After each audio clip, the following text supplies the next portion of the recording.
famille sur le chat, enfin le forum. Donc un peu débile.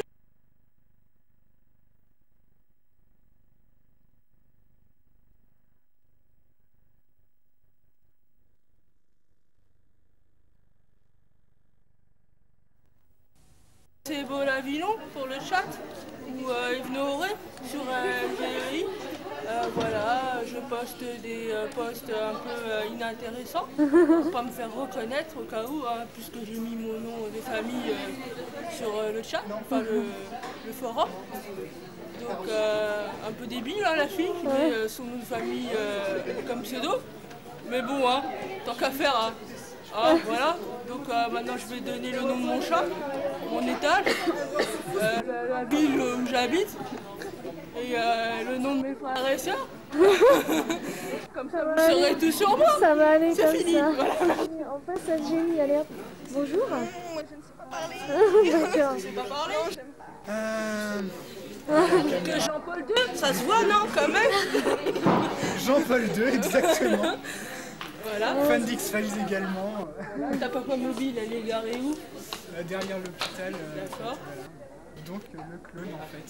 D'accord. Je suis content de rencontrer Eve Nooré qui a l'air très très intelligente et Voilà, pleine ça d'esprit. se voit d'ailleurs. Voilà. Hein, l'autocollant cache le Voilà. cerveau.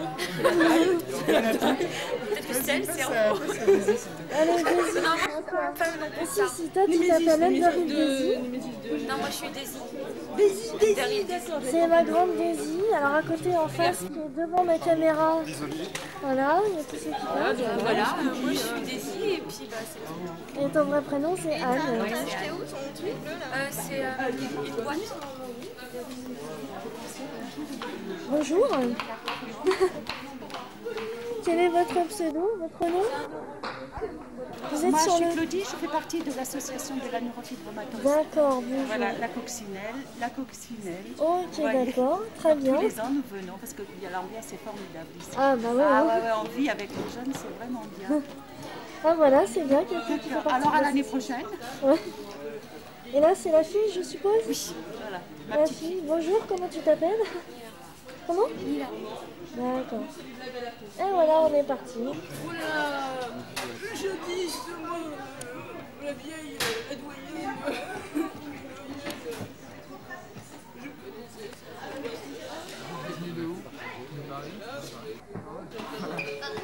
C'est-à-dire que j'ai de l'opération C'est à toi. sur les forums et je suis bien content. C'est bon ça? Ouais, ça tourne. Ouais, excuse-moi. Présente-toi, comment tu t'appelles? Je suis le martien. C'est tout. Je suis Neuroman, oui, il en reste. Oui, madame, il en reste. Faut voir ton t-shirt. He's alive! Alive! Et puis, Voilà. Arrêtez la caméra. Ah, si tu veux là, non, je vais chercher beaucoup. Mais continue. Tu connais pas le boubou? Qui vous entraîne.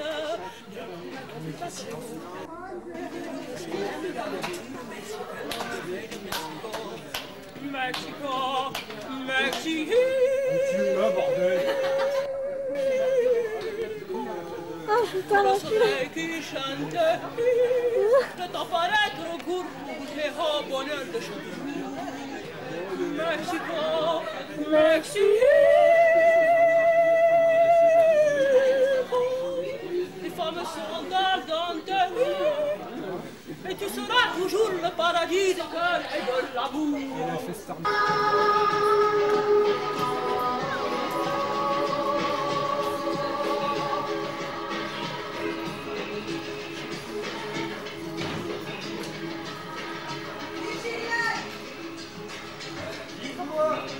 Gillian Power.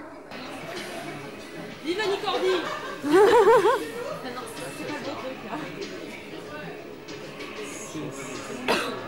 C'est la semaine prochaine, le Nicordi Marathon.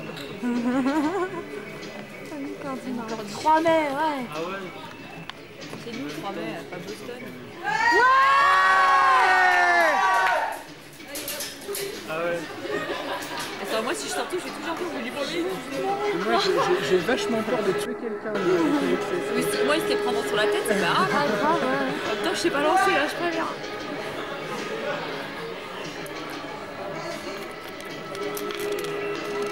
J'ai pris tout ce qui me restait. Moi, j'ai au moins 2 euros pour ça. Je sais pas combien j'ai, tu vois. Il y en avait des milliards qui traînaient. Ça fait chier. Bon, là, je vais laisser pour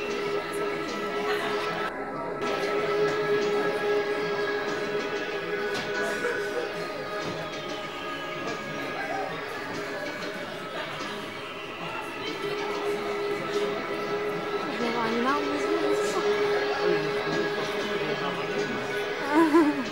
Ah, il n'y a pas la date. Ah, ah. Ah, bon.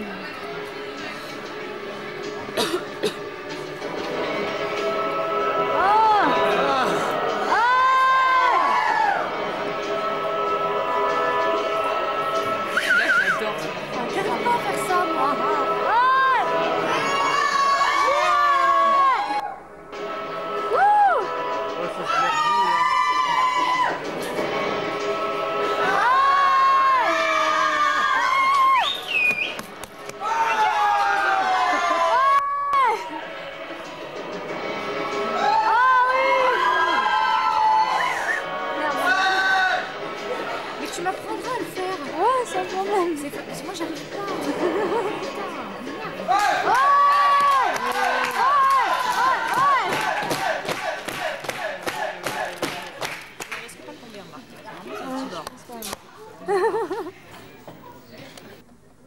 T'as eu le petit machin bleu, toi?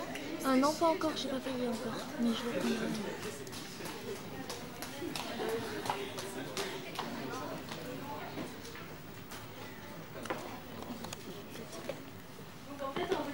Par vous présenter les gens de l'association qui sont venus pour vous la présenter. Donc il y a Monique Prigent et Alain Clergeau.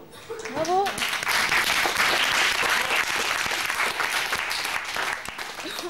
Parce que vu qu'on est là pour ça, pour récolter des dons pour eux, ils voulaient vous expliquer un peu la maladie et à quoi servent les dons et comment ça se passe maintenant pour la recherche. Donc tout d'abord, je vais vous demander quels sont les symptômes de la neurofibromatose. Je pense que tout d'abord, on voudrait remercier tout le monde de participer. Ouais. C'est gentil. Merci. C'est important. Les dons, bien sûr, on n'a jamais assez. Et franchement, c'est vraiment une très belle journée. L'année dernière, c'était formidable. Et on espère que cette année, ce sera pareil. Bravo. Ouais.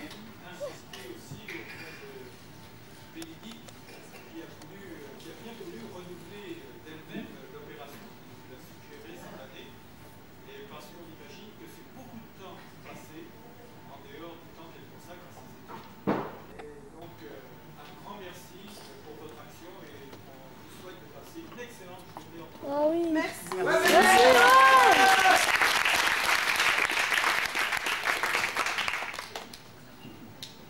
Donc en fait, il faut expliquer un peu les symptômes de la maladie, comment ça se présente.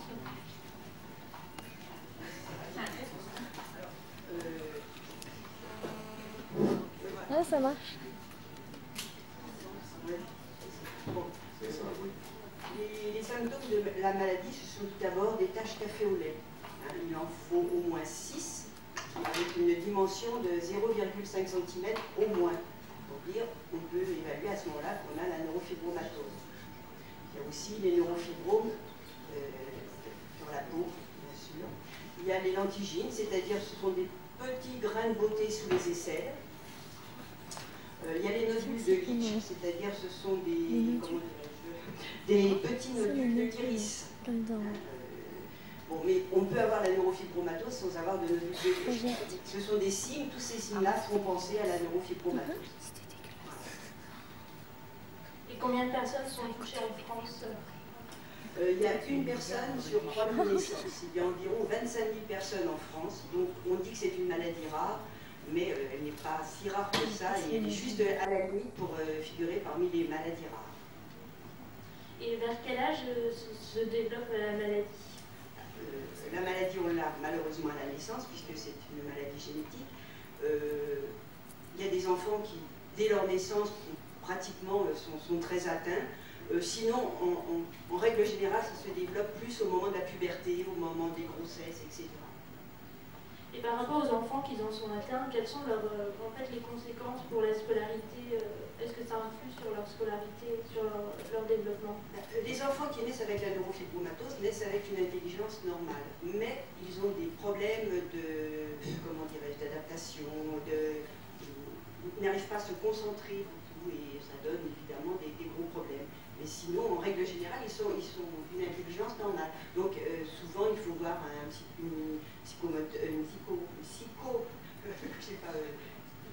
psychomotrice, comment on dit? Oui, pour effectivement pallier. Ces troubles qu'on appelle les troubles cognitifs chez ces enfants, il y a un manque de concentration et souvent aussi ça s'accompagne d'une difficulté pour leur cerveau de transcrire ce qu'ils lisent ou ce qu'ils entendent à l'écriture. Et de ce côté-là, il est souvent nécessaire de les faire aider par des spécialistes pour apporter un support au niveau du suivi de leurs études. Et les personnes qui en sont atteintes, elles sont hospitalisées souvent au cours de leur vie. Est-ce que c'est fréquent de devoir aller à l'hôpital? Oui, fréquent si vous faites du laser, c'est très fréquent d'aller à l'hôpital. Mais vous y allez en ce qu'on appelle en hospitalisation de jour, donc une journée effectivement. Mais tout dépend de la gravité de la neurofibromatose. Il y a des gens qui sont très atteints et à ce moment-là font des stages très importants à l'hôpital. Par contre, quelqu'un qui a une neurofibromatose, je dirais entre guillemets, normale, on ne va pas forcément aller à l'hôpital puisqu'il n'y a pas de traitement n'importe comment. Hein. À part chirurgical et laser, il n'y a rien d'autre. Alors donc il ne fera pas spécialement des stages à l'hôpital. Justement, au sujet des traitements, quels sont les moyens qui sont mis en œuvre en fait, pour lutter contre cette maladie? Malheureusement, il n'y en a pas pour l'instant et justement vous aider à y participer puisqu'on fait beaucoup de recherches, mais pour l'instant il n'y a aucun traitement. Il faudrait trouver un médicament qui arrête,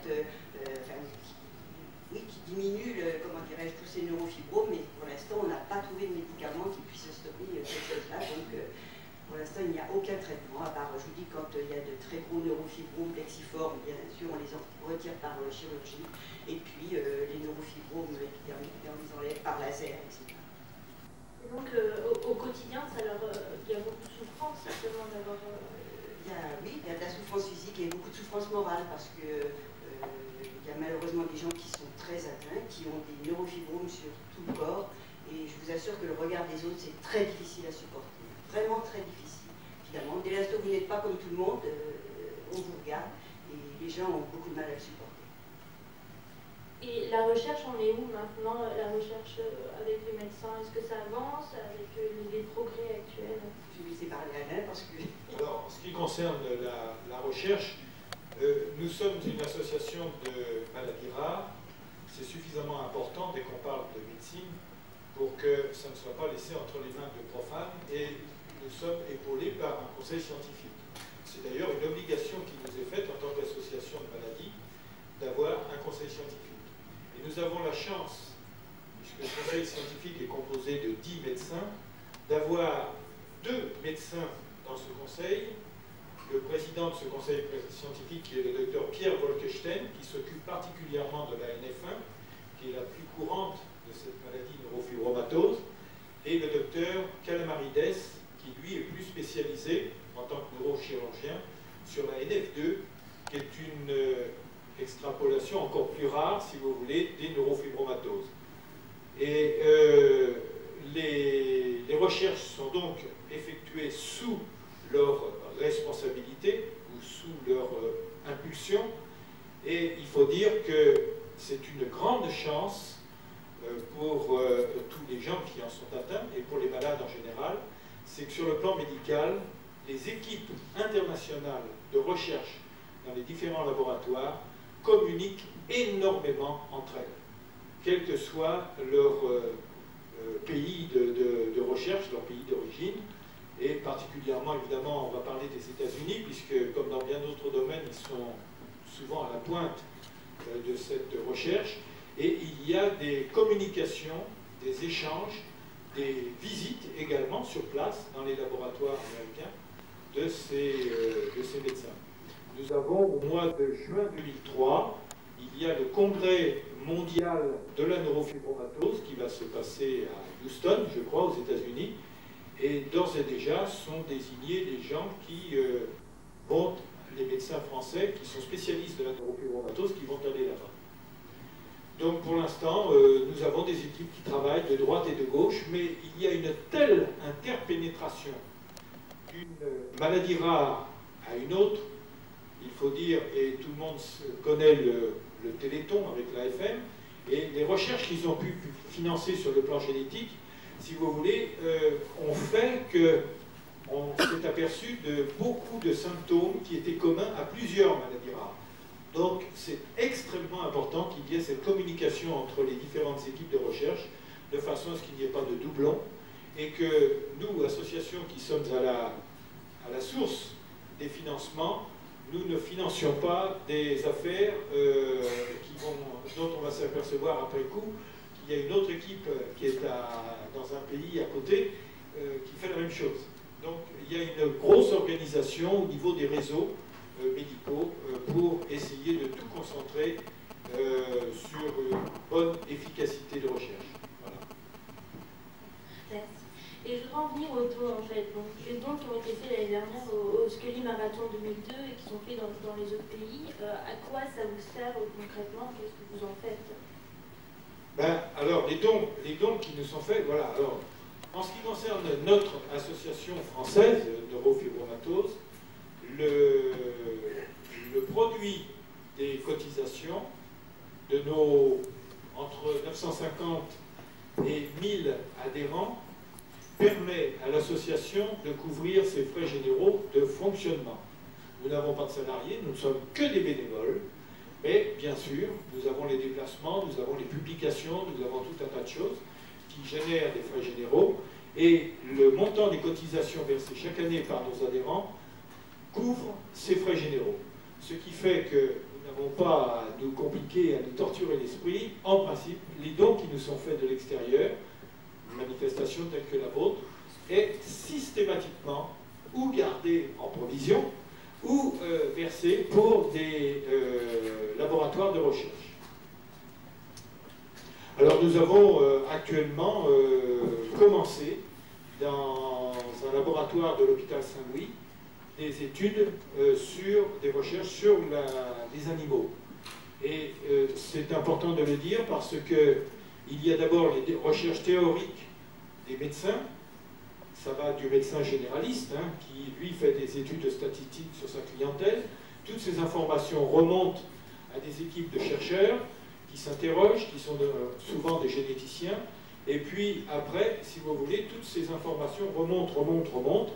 Et lorsque les connaissances sont suffisamment importantes ou que les découvertes acquises le nécessitent, eh bien, on passe aux essais animaux qui sont les essais indispensables et préalables à des recherches après et des essais thérapeutiques sur l'homme.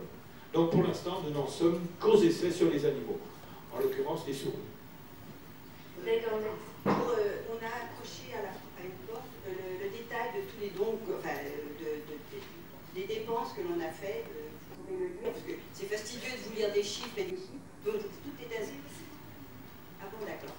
Donc vous pouvez... Ah, il était dedans. D'accord. Donc j'ai une autre petite question, c'est que vous avez ramené votre mascotte et je voudrais savoir pourquoi c'est une coccinelle, la mascotte de l'association.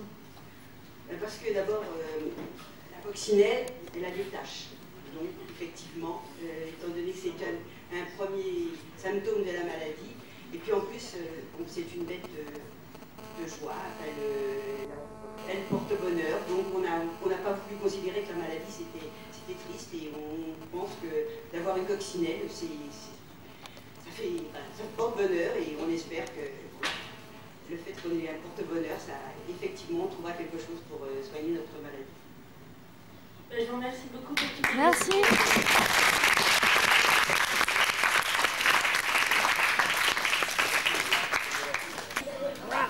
Et voici Caroline Bonne. Combien? Il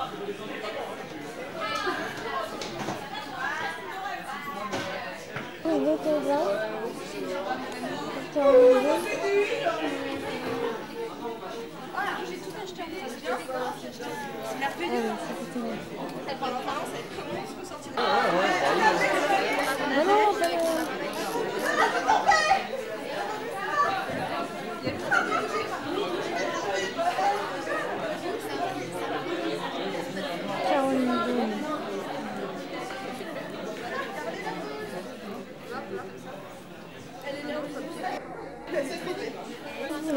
Bonjour Albert, tu m'en connais?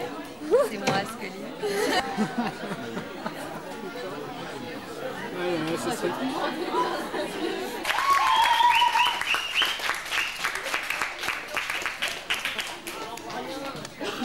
Ah, je suis désolée.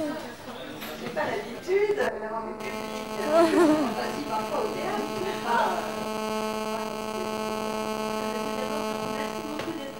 Ouais. Bravo. Et en fait, on voulait un peu plus poser des questions sur votre métier en tant que et aussi sur vous en tant que comédienne. Eh bien super, ouais. Et donc d'abord, la première question, c'est comment vous êtes arrivée au doublage? Ouais. Alors, comment je suis arrivée au doublage? Bon, d'abord, je suis comédienne. Et pour faire du doublage, il faut avant tout être comédienne parce que c'est voilà, on ne peut pas dérouler comme ça dans le doublage sans avoir quelques notions de théâtre et de ce qu'est ce métier, et de faire du théâtre, de faire éventuellement de la télé. Voilà, passer par des cours, des écoles, des choses comme ça. Donc en fait, ce qui s'est passé, qu'est-ce que je peux dire par rapport, parce que c'est il y a longtemps quand même.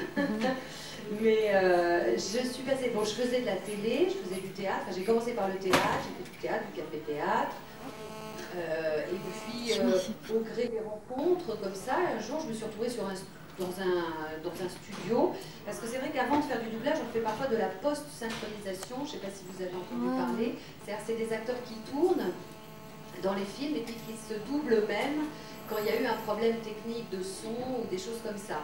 Donc l'acteur se double lui-même, c'est lui qui est à l'écran et il se double en studio et tout ça. Donc on passe par la post-synchronisation.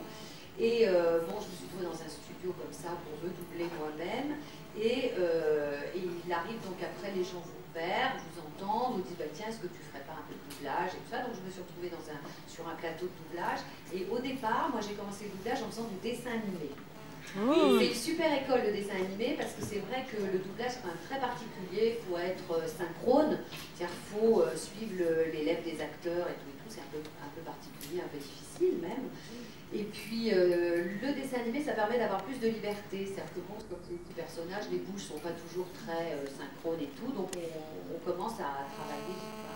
Moi j'ai commencé par le dessin animé, je suis vachement marrée, c'est des super équipes de doublage de dessin animé. Et il y a des petits dessins animés super sympas, on changeait nos voix, je faisais des petits garçons, des petites filles, on avait des petits tics de langage. Alors moi par exemple j'avais fait les Moupette Babies en dessin animé, je faisais un petit personnage qui s'appelait Scooter, qui avait un petit élément, elle me parlait comme ça, et puis ça faisait un petit garçon. Bon maintenant ma voix a changé, donc je ne peux pas faire exactement la même chose. Mais donc j'ai commencé le doublage comme ça, et puis petit à petit, de dessin animé en dessin animé, il y a des gens qui m'ont entendu, puis qui m'ont fait faire des essais sur des personnages, sur des comédiens, des comédiennes, et puis bon bah après voilà, ça découle. Et puis c'est vrai, quand vous rentrez dans le doublage, et bien, comme c'est une technique très particulière, vous en faites, et puis on vous en demande toujours plus, et puis du coup vous finissez par vous enfermer un petit peu là-dedans, c'est vrai, parce que c'est aussi, d'abord c'est un plaisir, on a du travail, les gens vous apprécient, vous demandent et tout ça. Donc voilà, moi je me suis mis à faire pas mal de doublage, au détriment un petit peu, c'est vrai, du théâtre, de la télé, tout ça.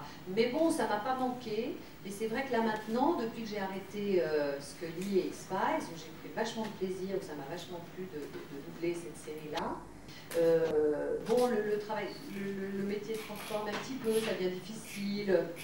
Il y a un problème d'exigence qui est plus vraiment le même, enfin bon, on travaille un peu différemment, ça devient un peu dur. Il y a moins de travail, le travail est exporté, il y a aussi pas mal, pour des raisons, comme d'habitude, d'argent, etc., etc. Il faut que ça coûte le moins d'argent possible, donc on fait le moins, encore, on ne veut plus payer les acteurs acteurs et tout ça. Donc petit à petit, le travail se dégrade un peu, enfin moi je trouve personnellement. Et il y a même des choses qui s'exportent en Belgique, par exemple, ça coûte moins cher en Belgique de faire les films en Belgique. Donc il y a des tas de choses comme ça qui se font et c'est pas très, enfin moi ça ne me fait pas beaucoup. Donc je travaille moins en doublage, je refais un petit peu surface en théâtre, en télévision. J'espère que des réalisateurs me feront confiance et m'engageront pour jouer vraiment moi-même les personnages et tout, à l'image. Et qu'est-ce qu'il y a en tant que doubleur est plus intéressant par rapport à un rôle de comédien, par exemple? Qu'est-ce que ça apporte de différent? Tu veux dire par rapport par rapport à jouer, par exemple, au théâtre? Oui. Ah oui, par rapport... oui, bah, bien sûr, c'est pas du tout pareil, parce que c'est vrai que le doublage, c'est très très contraignant, parce que c'est pas vous qui êtes à l'image, donc c'est un peu frustrant aussi de se dire, oh, ben, j'aurais pu le jouer, ça, j'aurais été très bien, moi aussi. Et puis bon, c'est pas vous qu'on reconnaît dans la rue et tout, mais c'est sympa, parce que le doublage, c'est formidable d'ailleurs sur X-Files, parce que d'habitude, quand on fait du doublage, c'est terrifiant parce que c'est complètement anonyme, quoi. Les gens ne vous connaissent pas, ils ne savent pas qui vous êtes pas reconnu. Et c'est vrai quand il y a tout d'un coup des fan clubs ou des gens qui apprécient une série, qui tout d'un coup reconnaissent votre travail et puis quelque part bah, vous le font savoir et vous écrivent et tout ça, c'est super. Moi vraiment j'ai adoré et j'ai répondu et je suis présente là aussi aujourd'hui pour ça parce que je trouve qu'on fait un travail qui n'est pas évident et puis c'est bien d'avoir des gens bah, qui s'en aperçoivent quoi, et puis qui échangent un petit peu avec vous des choses comme ça, de reconnaissance. Mais la différence, c'est que c'est vrai qu'il y a moins de liberté, je dirais. Parce que quand vous incarnez un personnage, il y a quelque chose de vous. Alors dans le doublage aussi, il y a quelque chose de soi, hein, parce qu'une voix, c'est très important, vous ne doublez pas de la même manière.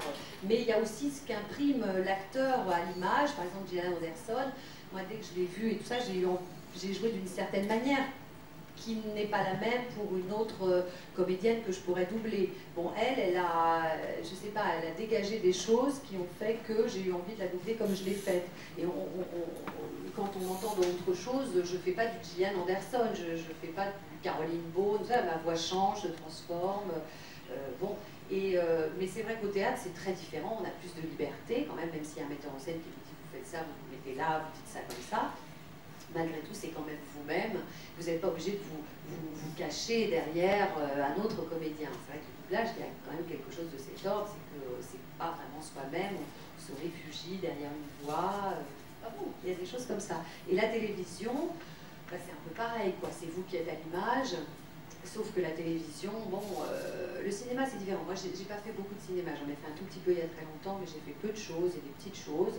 Mais la télé, j'ai fait des choses plus importantes, et c'est vrai que la télé, maintenant aussi, c'est difficile pour les acteurs parce qu'on travaille de plus en plus vite, souvent, à moins de téléfilms de prestige, où vous avez vraiment le temps, mais c'est quand même de plus en plus rare, on travaille très très vite, et ça, c'est un peu dommage, quoi. Hein, pour composer, pour faire vraiment un vrai travail sur les rôles et tout, mais bon, c'est comme ça, hein. Mais en tout cas, le doublage, moi je sais que j'ai eu aucune frustration de faire du doublage, j'ai adoré ça. Et maintenant je suis contente de revenir au théâtre, de revenir à la télé, etc. Mais je pense que je continuerai un petit peu du doublage, mais probablement moins que je n'en ai fait jusqu'à présent. Quoi.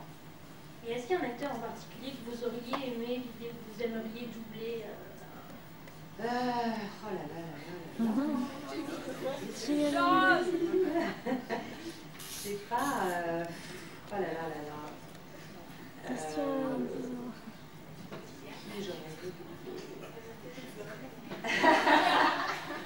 Non, c'est difficile. Hein. Je sais pas, donnez-moi des idées parce que ça ne vient pas comme ça. Nicole Kidman. Je sais pas. Sharon Stone. Oui, éventuellement. Attends, qu'est-ce qu'il y a? En plus, moi, c'est terrible parce que je connais pas tellement bien. Je connais comme ça les acteurs de l'issue, mais je connais pas toujours leur nom. Et je connais pas énormément bien le cinéma américain, par exemple. Sharon Stone. Hein? Oui, Sharon Stone, tout ça, bien sûr. Non, c'est pourquoi pas. Mais je sais pas, ouais. C'est Gillian, en fait. Mais elle est très bien doublée, hein, je crois. Ouais. C'est Céline, hein, Monsara aussi. C'est qui la double? Vous êtes plus... Je sais pas qui l'a doublé, mais en tout cas, elle est vachement bien doublée. Mais c'est terrible aussi parce que avec cette nouvelle politique qu'ont souvent certains de nos employeurs, je ne sais pas qui décide de ça véritablement, si c'est les chaînes, si c'est les distributeurs, si c'est, enfin bon, bref, où ça se situe, mais où parfois, bon, il y a quelqu'un qui est très très bien, qui double formidablement un personnage ou une comédienne ou un comédien, et on ne reprend pas toujours les mêmes, quoi. Enfin ça, c'est l'éternel problème. Alors quand c'est mauvais, quand ça a été fait et mal fait, on peut comprendre, mais quand c'est superbement fait, que les gens vraiment retrouvent la voix et ont plaisir à retrouver la voix, je trouve ça absurde de mettre 10 000 personnes sur... Moi, par exemple, j'espère vraiment que Gilliane, quand elle refera des choses, je pourrais continuer à la doubler, quoi. Nous aussi, on l'espère. Ouais, mais c'est pas gagné, je veux dire, c'est pas gagné, parce que si quelqu'un dit, ah ouais, Caroline Beaune, machin, voilà, et ben, ils peuvent tout à fait m'évincer, quoi. Ça se remarque beaucoup en fait quand nous on écoute après et que les acteurs ont changé de ouais. voix, on se dit oh mais la même C'est terrible, oui, voilà. C'est vrai qu'on est habitué oui, il y a eu l'accoutumance et puis il y a aussi, et puis parce qu'il y a eu vraiment des bons doublages, quoi, des gens qui font très bien ça et je vois pas pourquoi tout d'un coup on change, on veut essayer autre chose, on veut faire d'autres. Ben justement, je ne sais pas exactement, mais il y a les employeurs, quand même, nos employeurs, les directeurs de boîtes de doublage, qui quand même sont en première ligne et donc décident de soit faire des essais sur les voix, soit de remplacer, nanana. Et puis parfois, il peut y avoir aussi, je ne sais pas, les gens, les Américains, parfois vous envoyez les voix aux États-Unis, c'est eux qui choisissent aussi. Enfin, il y a plein de décideurs en fait, c'est terrible. C'est comme quand vous faites par exemple une voix de pub, moi j'en fais très peu, mais j'en fais de temps en temps. Vous avez tout un staff de gens qui vont décider qui va faire quoi, comment on va le faire, avec quel... Enfin bon, il y a tout un staff de gens concernés qui vont décider, mais on ne sait pas toujours qui ils sont, quoi. Ce qu'ils représentent dans la boîte, si c'est le distributeur, si c'est le metteur en scène, quoi, il y a plein de choses, quoi, comme ça. Quand vous regardez un film étranger en version française, est-ce que vous êtes plus sensible au doublage ou est-ce que vous voyez facilement les défauts C'est terrible. Ah ouais, c'est vrai que c'est très difficile pour nous qui sommes complètement là-dedans. C'est vrai qu'on ne regarde pas un film. Moi, souvent, du coup, parce que ça me gêne terriblement de reconnaître un copain, une copine. Alors, je peux apprécier, non mais je peux apprécier leur travail, vraiment, et je le fais quand c'est bien fait et tout. Mais dès qu'il y a le moindre truc qui ne va pas, je le sens, je l'entends, ça me gêne. Et du coup, je vais souvent quand même voir, il faut que je l'avoue, je vais voir les films, et puis j'aime bien entendre, comme je suis comédienne moi-même, j'aime bien entendre la voix des acteurs, bien sûr. Donc je vais voir plutôt en version originale. Hein. Mais quand il y a un bon travail de fait et tout, c'est super plaisant et c'est formidable. Enfin, moi, je suis tout à fait... Mais c'est vrai que nous, on est complètement là-dedans, donc on est très sensible, quoi, et très sensibilisé dès qu'il y a une erreur, ou alors que le son n'est pas, même techniquement... vous savez, par rapport au reverb, par rapport aux scènes d'intérieur, d'extérieur, il y a tout un truc à respecter et quand on le sent tout de suite, nous, quoi. Donc c'est un peu gênant parfois, ça fait obstruction. Puis quand vous reconnaissez certaines voix, je sais pas, par exemple pour des grandes vedettes, maintenant la politique aussi du doublage, du dessin animé, tout ça, c'est on fait appel à des vedettes qui ne sont pas forcément des gens qui sont bons en doublage, quoi, sont bons acteurs et tout, mais parfois ils ne... C'est vrai qu'au doublage, il faut s'abstraire un peu de soi-même et accepter d'être un autre quand même. Et vous avez des acteurs ou des voix qui sont tellement marquées que tout d'un coup, quand ils doublent un acteur étranger, on n'entend que l'acteur français. Parce que, par exemple, je sais pas, l'exemple de Depardieu ou tous ces gens-là, ils sont tellement reconnaissables que c'est gênant, franchement. Enfin, je ne sais pas ce que vous en pensez, mais c'est pas évident, quoi. Parfois, ils sont vachement bien, ils peuvent être très très bien, c'est vrai, mais dans un ou deux dessins animés, j'avais entendu, par exemple, Depardieu, il était super. Bon, il avait fait un super boulot. Et ça, après, c'est au niveau du directeur de plateau, de faire oublier un peu que c'est Monsieur Depardieu ou Monsieur ou Madame Machin, et vraiment faire un vrai travail, quoi. Et concrètement, le studio de doublage, comment ça se passe? Est-ce qu'ils vous montrent par exemple un épisode en entier c'est rare. Les scènes, comment ça se passe Oui. concrètement? Malheureusement, c'est vrai que l'idéal serait de voir le téléfilm ou le film et ça. Pour le 35, pour les films, quand c'est bien fait dans des bonnes maisons, tout ça, et vous avez un rôle très important, on vous fait une projection pour vous du film en VO. Hein. Et dans ces cas-là, vous faites quand même tout le cheminement du film avec les scènes. Vous savez un peu dans quoi vous rentrez. Vous allez pouvoir faire un travail, un petit peu en amont, quoi, hein, avant d'être propulsé comme ça sur le plateau, avec quelques petits éléments. Ça, c'est génial. Mais en télévision, il ne faut pas espérer travailler comme ça. Nous, un épisode d'X-Files, on le faisait en une journée. On commence à 9h30 le matin, on finit à normalement 6h30, 7h, 8h, ça dépend de la densité du film. On a une petite heure pour manger, à l'heure du déjeuner en général. Et puis voilà, puis vous vous enquillez toutes les scènes et tout ça. Et vous ne voyez pas, vous découvrez les scènes les unes après les autres, parfois dans le désordre, parfois pas dans l'ordre, parfois vous êtes complètement paumé. Alors bon, on se fait après, puis le directeur de plateau est là pour vous expliquer, parce que lui, le directeur de plateau, l'a vu. Hein. Soit il a adapté, c'était le cas de Patrick Signavine qui en a écrit beaucoup. Patrick, comme il en dirigeait de temps en temps, il les voyait avant, il les adaptait, donc avant qu'on commence à travailler dessus, il nous disait voilà, il va se passer ça, ça, ça, donc il nous aidait, il nous guidait un peu. Mais sinon, en doublage, souvent, vraiment, on ne voit pas le film avant, on découvre les images, donc c'est un travail très immédiat, très spontané, quoi, qui joue beaucoup là-dessus. Et c'est vrai qu'on est habitué à ça maintenant, et que ça ne nous gêne plus trop quand on arrive à percevoir, puis surtout quand vous connaissez les rôles et que vous les avez beaucoup joués, vous vous mettez tout à fait dans l'humeur, dans l'intention de jeu de l'acteur, puis c'est un truc très spontané, très rapide. Il faut être tout de suite opérationnel, quoi. Et si on vient juste un petit peu avec X-Files, est-ce qu'il y a un épisode qui vous a particulièrement marqué, que vous avez vraiment aimé doubler Ouais, mais voilà. Oh là là, non, il y en a vraiment beaucoup. Moi, j'aimais bien, par exemple, celui avec la secte. Vous vous souvenez, avec ce type dont elle est tombée un peu amoureuse. Là, il y a une espèce de relation. Le masculin féminin. Hein? Une démonstration de quoi? Hein? Non, mais bon, il y a eu celle-ci, mais il y en a eu plein d'autres. Moi, j'aimais beaucoup aussi, par exemple, les épisodes qui étaient un petit peu en dérision et tout ça. Je trouve qu'ils étaient super drôles et il y avait plein d'humour. Enfin bon, il y en a eu beaucoup. Hein. Moi, le shérif allait dans l'eau. Il y en a eu tellement, je veux dire, je sais plus, quoi. Et puis, comme je vous dis, c'est ça qui est difficile aussi, c'est que parfois, on les enregistre vraiment dans le désordre. Donc, c'est pas toujours évident de se refaire aussi le film. Il faudrait qu'un jour, mais je pense que je le ferai, là j'attends un peu, mais je vais visualiser tous les uns après les autres. Non mais bon, je sais pas, mais un jour je me ferai ça pour me replonger un peu dedans et voir vraiment, véritablement, je pourrais répondre à votre question. En VF ou en VO?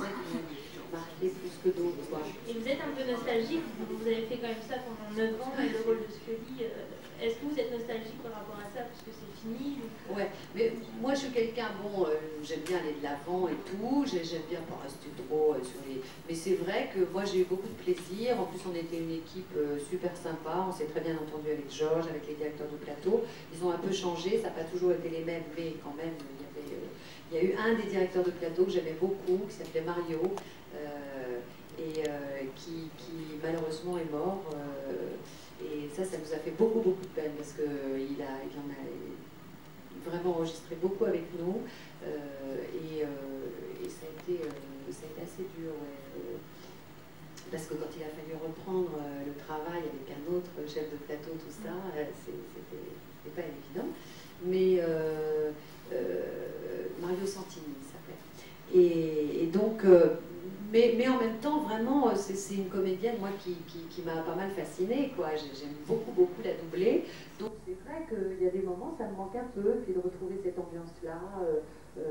Bon, c'était pas énorme, c'était peut-être une fois, 2 fois par mois, on se faisait parfois des petites séries, et puis parfois on était 2-3 mois sans en faire.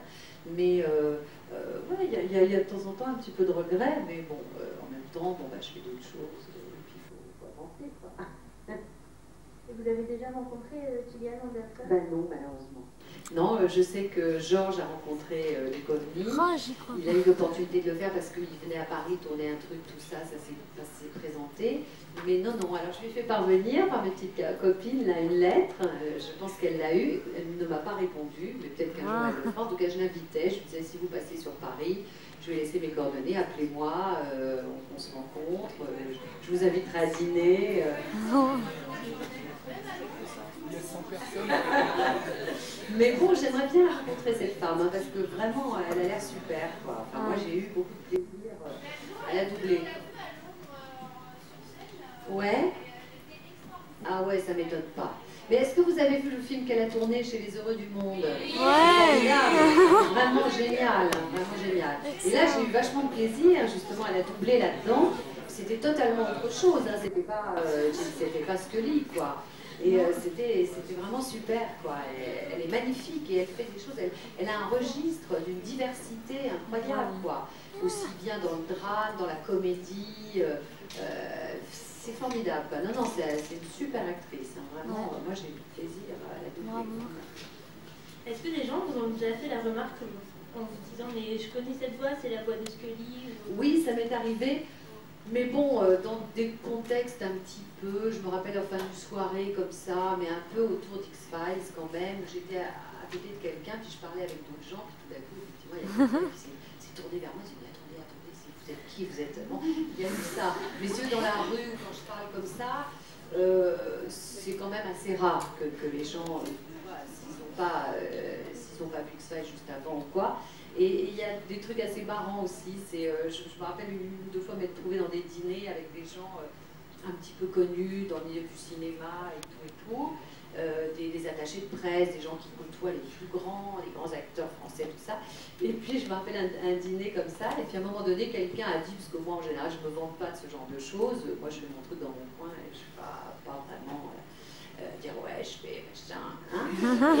Et donc un repas, quelqu'un dans l'assistance dit ah bah au fait Karine a fait du doublage et puis elle double Alain Scully. Et j'ai vu ces quelques personnes qui étaient vraiment des gens, je vous dis, qui côtoient le tout Paris, machin, qui tout d'un coup sont restés comme deux ronflants, disant c'est toi qui fais génial, c'est génial, est-ce que tu peux nous la faire, est-ce que tu peux...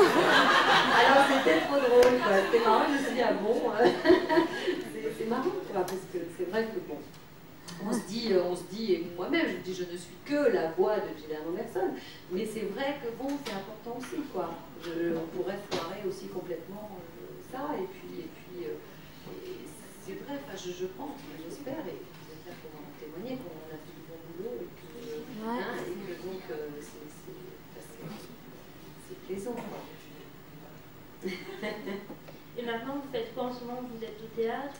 Oui, alors je viens de terminer une pièce de Marivaux, Le Triomphe de l'amour. J'ai joué en costume, 18e, tout ça, c'était assez marrant. Et donc je viens de jouer ça. J'ai joué aussi un spectacle de textes poétiques arabes, mais pas en arabe, hein, bien sûr, adapté, traduit et tout ça, d'un auteur qui s'appelle Mahmoud Darwish. Et voilà, j'ai fait ça. Là, je prépare un festival pour la Bourgogne où je vais jouer une pièce de Le Sage. Hein. Ce sont des classiques. Là, pour l'instant, c'est ma période classique. Et puis bon, et puis j'ai en prévision, mais là, c'est pas fait du tout, une pièce beaucoup plus contemporaine qui a été écrite par un copain à moi, et sur le monde du travail et sur le monde de l'entreprise, et qui s'appellera Ressources humaines. Mais ça, pour l'instant, il faut qu'on trouve le financement, l'argent. C'est très très compliqué, quoi, pour essayer de monter des projets. On est dans une phase vraiment difficile pour nos métiers artistiques, quoi. La conjoncture est difficile pour tout le monde, hein, et c'est vrai que les métiers d'art et tout, c'est quand même pas facile, quoi. Et pour finir, j'aimerais vous demander si vous accepteriez, parce que je pense qu'il y en a pas mal qui m'ont demandé, si vous accepteriez de faire une petite phrase avec l'intonation. Ouais. Alors, vous voulez quoi, par exemple? Hein? Mais quoi? Oh non, mais moi je suis incapable de faire ça. Il fallait me donner un texte, je vous aurais... Hein? Mother? Tu es là, Mother? Ah oui! Est-ce que tu me reconnais? Est-ce que tu sais où je suis là? Parce que je suis dans ma voiture, je t'attends et je n'en finis pas de t'attendre. C'est ça, bien sûr que tu es. Vraiment, Mother, tu fais chier.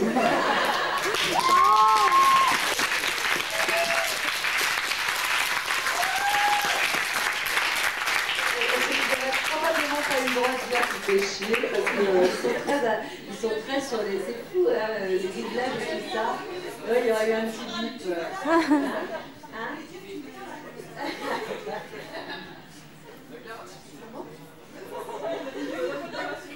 Oui. Mais oui, mais ça c'est absurde, parce que c'est vrai, c'est complètement débile. Ils censure ces mots-là de tous les jours et tout ça. Il faut pas, c'est une espèce de, c'est complètement idiot et comment dire, c'est hypocrite quoi, c'est complètement hypocrite parce que c'est vrai que ces mots sont là, c'est complètement, en anglais c'est comme ça, je sais pas pourquoi ils font ça. Disons pour la censure, les chaînes n'accepteraient pas parce qu'il y a des jeunes qui écoutent, qui peuvent tomber sur ces mots-là, alors qu'ils les disent en cours de récré et tout. Enfin bon, ça c'est une partie des mystères, des décideurs, de ces gens qui décident ce qui est bon ou pas bon pour... et on prend un peu les gens pour des idiots, quoi, parce que franchement, en plus pour nous le doublage, quand on double ce genre de choses, c'est vraiment quand à l'acteur qui a l'image dit des gros mots et tout ça, il les dit pas de la même manière que s'il disait oh bah mince alors, je suis vraiment désolée. Nous on est obligé en français de jouer mince. Enfin bon, on fait pas comme ça, mais c'est absurde quoi. Alors qu'un acteur en anglais qui dit merde, shit, tout ça, il le dit vraiment, donc c'est absurde de dire autre chose quoi. Mais ça on ne sait pas, ce sont les lois, on a des codes comme ça, des consignes, des mots à ne pas dire, voilà. Enfin parfois bon, il y a des gens qui passent outre et puis qui font quand même et puis ça passe. En tout cas, je vous remercie vraiment très sincèrement d'être venu.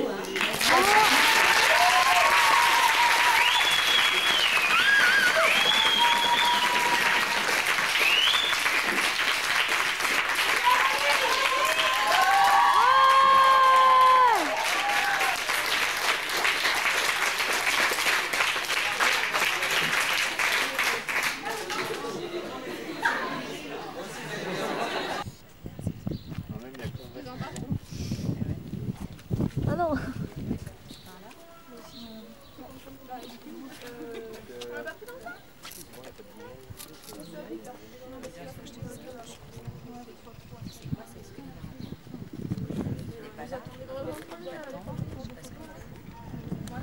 Attention, oui, faites attention parce que... vous pouvez vous taire si vous... C'est un peu... pour leur... Après, je suis à bout. Par contre, pas de gros mots. Flûte. Oui, allô Mulder, qu'est-ce que tu fous? Je t'attends, je suis au Scully Marathon là.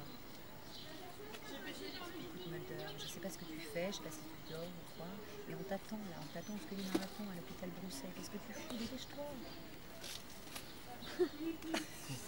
Qu'est-ce que j'ai? Dites, c'est ça bien sûr comme tu veux, le truc, vous vous souvenez non? Ah non. Quand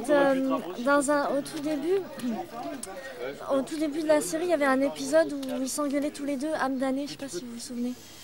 Et Scully, elle arrête pas de dire tout le temps, c'est ça bien sûr comme tu veux. Ah oui. Énervé, c'est ça, vous pouvez pas le faire pour le fun. Ouais, d'accord. T'avais du bruit, c'est ça? Vous pouvez le faire un champagne. Tu veux pour toi? C'est ça, bien sûr, comme tu veux. Mais énervé comme ça. C'est ça, bien sûr, comme tu veux. Oh là là, vous. C'est ça, Mulder. Oui, c'est ça. C'est toujours comme ça. C'est ça. C'est ça, bien sûr, comme tu veux. Ah oui, c'est ça, bien sûr, Mulder. Comme tu veux. Mais oui, c'est ça. Oui, bien sûr. Excellent. Ouais, le son. Ah oui, juste le son, genre. Penche-toi. Qu'est-ce que tu veux? Pourquoi? Je sais pas, une phrase, Mulder, c'est moi, et puis après... Mulder, qu'est-ce que je pourrais... Mulder... Encore en train de sortir avec... J'attendais une réponse. Tu es encore en train de draguer, c'est ça? L'aveugle qui guide le paralytique. Comment? Je sors toutes les phrases cultes. Les phrases qui tuent. Non, je sais pas... Ah oui, le choc anaphylactique. Ça doit être vachement dur de dire ces termes scientifiques. Bon, choc anaphylactique, ça va. Mais les autres... Il en avait quelques-uns comme ça, moi j'en ai eu quelques-uns. Ouais, bah ouais. À un moment, elle t'a doublé ça d'une traite. Un sacré mot comme ça, mais dit comme ça, une prise. Maîtrise, allez hop. Ah, ça doit être chaud, quoi, les trucs qu'on connaît même pas. Bah oui, il y a des trucs, c'est vrai, puis comme elle est dans le milieu médical et tout ça, elle en avait de quoi pendant des... Tu sais, pendant des... Alors en anglais, je vous raconte pas, c'est encore pire. Ah, ouais. Non, mais c'était marrant. Puis c'est comme les noms, t'as aussi certains noms anglais, des villes et tout ça, ou des noms de gens. Oui, il faut savoir bien... Ça colle avec l'œuvre. Oui, en plus, ouais, c'est clair. C'est clair. Oh, mais je suis gênée là. Filmé de partout, vous êtes la star. Juste aussi, je voulais savoir, le doublage, ça se passe... Donc vous avez dit, il n'y a quasiment pas de comment ça s'appelle, de répétition un peu avant, parce que c'est limite comme ça. Et en fait, ce qui doit être vachement dur, c'est de voir les lèvres et en même temps de lire le texte en dessous. Oui, alors souvent on arrive, bon, au début, on ne regarde pas l'image du tout et puis on est complètement rivé sur le texte. Et puis c'est vrai, quand on acquiert un peu de métier et tout ça, on arrive à ce qu'on appelle monter à l'image, c'est-à-dire qu'on arrive à lire le texte et avoir un petit œil sur la bouche du comédien pour pouvoir ajuster un petit peu les finales, tout ça. Donc on joue un peu sur les deux tableaux. Alors c'est pas toujours évident, il y a des moments où c'est plus facile que d'autres, des choses plus simples à faire que d'autres, ou parfois, certaines fois, quand on est vraiment dedans, on arrive à mémoriser un tout petit peu sur l'instant ça. Mais enfin, on est obligé de faire la gymnastique, de monter à l'image, redescendre et tout ça, et c'est marrant, quoi, mais c'est la technique, quoi. Ça va être dur, et c'est vrai que c'est pas toujours évident, quoi. Et pour les gens, pour les acteurs qui doivent se doubler eux-mêmes, c'est parfois pas facile, bien qu'ils aient joué la situation, ils sont dedans, ils connaissent le texte. Mais c'est pas évident pour eux, hein. Quand on n'a pas fait de doublage et quand on démarre, on est complètement affolé devant cette image, devant ces choses à jouer. Et puis c'est vrai que jouer derrière une barre, c'est pas très marrant. C'est pas très... Ça doit être chaud, quoi. Puis on est complètement inerte, le corps complètement inerte et tout ça. C'est pas frustré des fois de ne pas pouvoir faire le geste? Ah bah bien sûr, mais d'ailleurs avec Georges, c'est ce qu'on vous disait l'année dernière, c'est que parfois on bouge. Nous, Georges et moi, on bougeait beaucoup parce que pour avoir la vie du truc, pour avoir le mouvement, comme on est souvent en mouvement, des courses, des machins, donc on le fait pas vraiment, mais on a besoin un petit peu de remuer le corps. C'est ça vachement. Quand Hervé il devait courir, il se mettait à l'autre bout, il courait. Quand il mettait la main dans un truc, il faisait comme ça. C'était super drôle à voir. Et c'est marrant parce qu'il y a pompes en même temps il y a certains acteurs qui se post-synchronisent, dont je parlais tout à l'heure, qui n'ont jamais fait de doublage et qui se post-synchronisent. Et effectivement, ils font carrément toutes les actions. Moi, je me rappelle, j'avais vu un film comme ça, je ne sais pas si c'était pas Besson qui faisait un doublage, a fait faire un doublage de ses films, et je sais que les acteurs qui n'étaient pas rompus à la technique du doublage, ils essaient effectivement d'arriver en courant et ils les perchaient. Et souvent les prises de son dans certains studios, soit on fait du doublage, bon, et puis il y a la barre, et puis il y a le micro qui est devant la barre et tout ça, mais parfois sur les 35 ils perchent, c'est-à-dire qu'ils viennent vraiment vous chercher avec la perche, c'est marrant. Ou pas vraiment plus, hein, parce que ça s'est pas fait dans des conditions optimales. Hein. Vraiment, ils sont un peu, d'ailleurs c'était un peu léger, à tel point qu'on a refait le film. On l'a fait une deuxième fois, parce que la première fois ça a été fait n'importe comment, en plus on avait une image dégueulasse et tout, à cause des histoires de piratage et tout. Ils brouillaient complètement l'image, donc on a travaillé dans des conditions merdiques au possible. Et puis après ça s'est arrangé, bon après on a refait le film du coup une deuxième fois, quoi, parce que vraiment c'était pas bon du tout. Et parfois, oui, normalement sur un 35, tu as vachement plus de temps, tu as vachement plus de confort. Tu as parfois les films, par exemple, je sais que quand il s'est synchronisé, là, Besson, quand il fait ses films, ou Chéreau, par exemple, quand il a fait son film, il reste parfois 1 mois en synchronisation, voire 2 mois. C'est énorme. Et alors, parfois, il pinaille sur une phrase, 2 phrases, ils font un travail hyper... Nous, on a rarement quand même cette chance-là, et en plus, nous, on travaille beaucoup plus rapidement. Mais parfois, sur les films, ils peuvent avoir 1 semaine, voire 2 semaines. C'est quand même plus confortable, quoi. Les acteurs, ils viennent, ils s'installent dans le rôle, ils prennent leur marque et tout. Bon, ça, c'est vachement bien, mais nous, en télé, on a rarement le choix, quoi. On n'a pas ça. Alors, parfois, sur un téléfilm pour Arte, tout ça, on va avoir 3 jours. Donc, c'est un petit peu plus confortable. On gagne comme ça. Vous prenez combien de temps pour faire une scène en général? Est-ce que vous les répétez non, justement pas. Alors, ça dépend du contexte, ça dépend du film, ça dépend de tout ça. Mais par exemple, sur X-Files, tu vois la scène une fois, tu peux la revoir une deuxième fois par rapport à la difficulté et tout, et tu te lances tout de suite et tu fais une prise, 2 prises. Alors parfois un truc vraiment compliqué, tu peux faire 3 prises, mais en général tu fais 2 prises maximum. Vous arrivez à faire des fous rires, de ne pas pouvoir prononcer. Ah bah oui, bien sûr, ouais. De ne pas pouvoir prononcer. Il y a des mots, à la con, on n'arrive pas à dire. Alors oui, parfois il y a des gros fous rires. Avec Georges quand même, parfois il faisait vraiment beaucoup de prises. Enfin, je sais pas si c'est lui qui est comme ça, mais nous, avec Georges, on avait été deux 2 jours, on avait Ouais. une fois avec Patrick Signaville, Ouais, et l'autre c'était ouais. Georges Caudron. Oui, oui. L'autre était pratiquement pas là-dessus. Ouais, ouais, ouais. Et en fait, mais lui, il est capable vraiment de refaire, enfin de demander beaucoup quand même. Quoi. Ah oui, c'est très, vrai, très vite. Il est redemandait, mais méchant, pas à mais, lui, bah non, aux non, acteurs aux autres, qui il dirigeaient. disait, Ah oui, oui. Oui, non, tu vois, c'est pas tout à Ah fait ouais, ça, ouais, il est ouais, hyper, ouais. Ah oui, oui, il c'est pouvait bon à être, l'avoir. oui, oui. Mais c'est ça qui À mon est avis, ça sympa. doit Moi, être j'aime une bien force. travailler Et comme vous ça. avez retravaillé avec lui ou pas depuis Oui, j'ai travaillé une fois pour un documentaire, mais j'ai pas vraiment travaillé sur des séries ou sur des films avec lui. J'ai pas vraiment été dirigée par lui. Bon, et peut-être qu'il a très peur. C'était rigolo parce que sur le tournage, bon, on a eu des rapports super. Vraiment, il n'y a pas eu de problème. Puis de temps en temps, c'est normal. Hein, sur la durée, ça fait tellement longtemps, on évolue un peu différemment. Et donc, il y a des moments où c'est un peu engueulé. C'est jamais facile de partager en plus un succès comme ça. Mais bon, ça s'est très bien déroulé, tout ça. Mais c'est vrai que parfois, on a eu des petites prises de bec ou des choses comme ça. Ça a dû être cool les retrouvailles au final aussi. Parce qu'au final, ça devient bien, parce que je suppose que vous n'avez pas vu beaucoup pendant le doublage de la saison 9 où il était quasiment pas là. Bah oui, ça devait être bien. Oui, c'était marrant de se retrouver et qui dirige. J'avais un peu peur de ça d'ailleurs, parce que comme je l'avais connu en tant que comparse et comédien, je me suis dit, oh là là, maintenant qu'il va être directeur de plateau, il va m'emmerder, il va profiter, il va se venger et tout. Et puis pas du tout, non, ça s'est bien passé. Puis j'aime bien quand on fait du travail exigeant, j'aime bien reprendre, moi j'adore bosser. Et souvent en doublage, comme vous n'avez pas beaucoup de temps, vous avez un studio sur une journée qu'il faut abattre quand même du boulot assez rapidement.